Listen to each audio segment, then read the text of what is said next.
Welcome to Legal Lulz, the only courtroom where the gavel is made of rubber and the rulings are served with a side of giggles. So sit back, relax, and get ready for a verdict of laughter.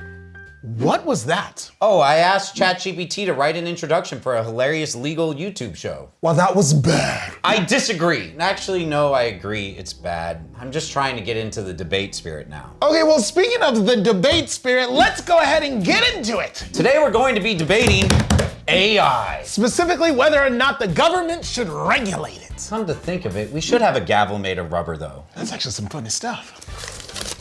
I am for regulating. Which means that I'm against. Making rules for AI could stop new and creative ideas from happening. This might make it harder for AI to help important areas such as healthcare as well as climate change. AI is getting better and spreading quickly, so making fair and useful rules for it would be tough. Plus, governments might not have the right tools or knowledge to make sure that the rules are being followed properly. Having rules for AI means making sure it's used safely and fairly. It stops people from using it in ways that hurt others or spread lies. AI can do amazing things in tech, healthcare, and fighting climate change. But if we don't have rules, it could cause big problems that outweigh the good stuff. What good stuff, Mike? What are the good stuff? Just good stuff, you know what I mean. Because AI is good! Ladies and gentlemen, you heard it here. He admitted AI is good. We can end the video. He doesn't know what we're talking about. He's just scared to actually debate.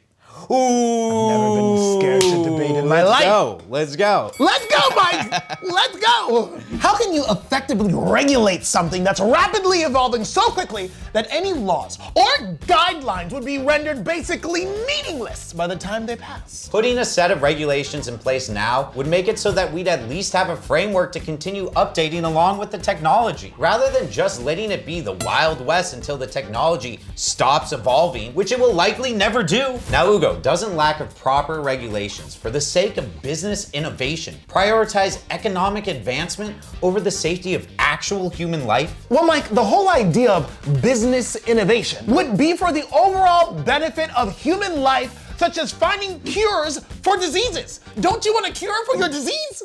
You're the disease. Oh gosh, what is happening today? Hold on now, Mike. Let's just focus on the task at hand, which is on a company known as Xylus, for example. You see, Xylus is pioneering a technology that constructs a dynamic representation of a patient's tumor, followed by the application of artificial intelligence to identify the optimal drug or the combination of drugs for cancer treatment. You see, it just so happens to also have economic benefits for these businesses as well. Wouldn't regulations on AI limit companies from being able to test and innovate advancements to the best of their abilities? Do you really want companies to have free reign to test technologies that may not be safe just for the sake of speed? Come on now, Ugo.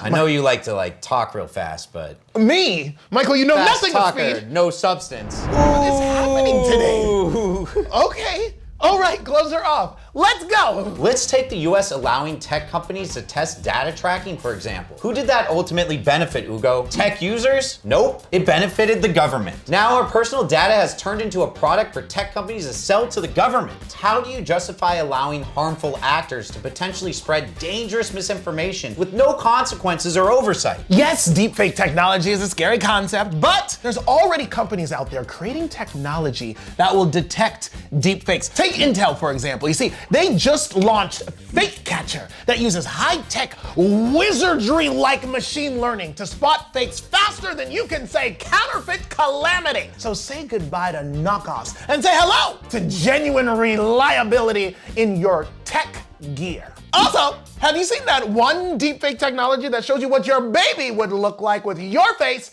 and someone else's face mixed together? No, what are you talking about? Let's do ours.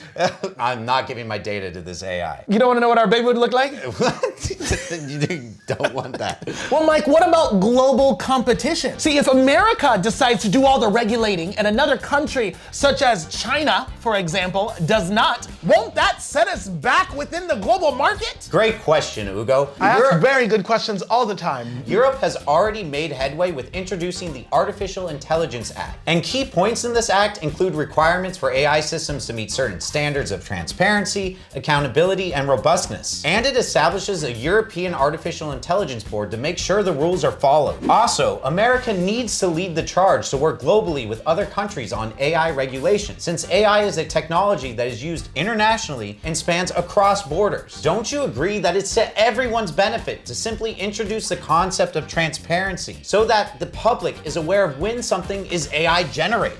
Maybe. But then again, I could never get the credit for awesome ChatGPT jokes like legal laws. That was my joke.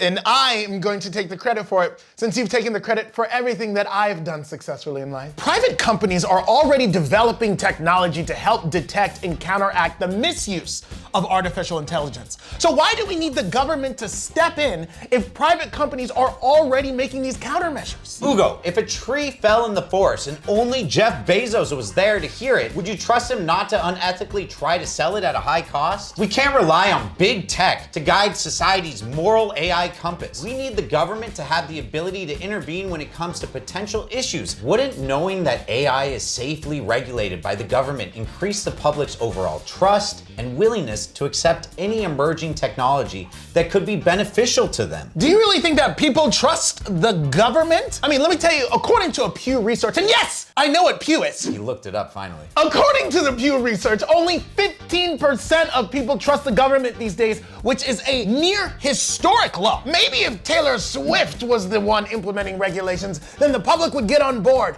But yeah, people really don't like the government that much. Please, we are never ever getting back together, Michael. That's because we have bad blood. Overall, introducing a general framework for adaptable regulations will ensure that the promising technology of AI will be used in a responsible, safe way that can benefit society in the best way possible. My opponent is clearly okay with evil robots gaining sentience and taking over the world and wants to do absolutely nothing about it. Haven't you seen Terminator? Or even worse, Megan? I rest my case. That was a good movie, though. Yeah, it was a good movie. That might sound all nice and good, Mike, but trying to control AI with rules could cause more problems than it solves. Right now, laws that we make might not work well later because AI is constantly changing, it's constantly adapting. These laws might stop innovative ideas from happening because they are too strict. Look, everybody knows that rules are not cool. You can't be creative while following rules. Rules are so not rock and roll. We have to let the innovators be free to innovate. Also, the good guys ended up winning in the end of both Terminator and Megan. The robots did not take over the world, so in your face. But what about the sequels? These movies aren't real. Get a grip! Tell us in the comments what side of the debate you're on. Unless you are some sort of malicious sentient AI bot here to sow chaos and spread misinformation, then stay out of the comments. Yeah, if that's you, then please don't comment, just like and subscribe.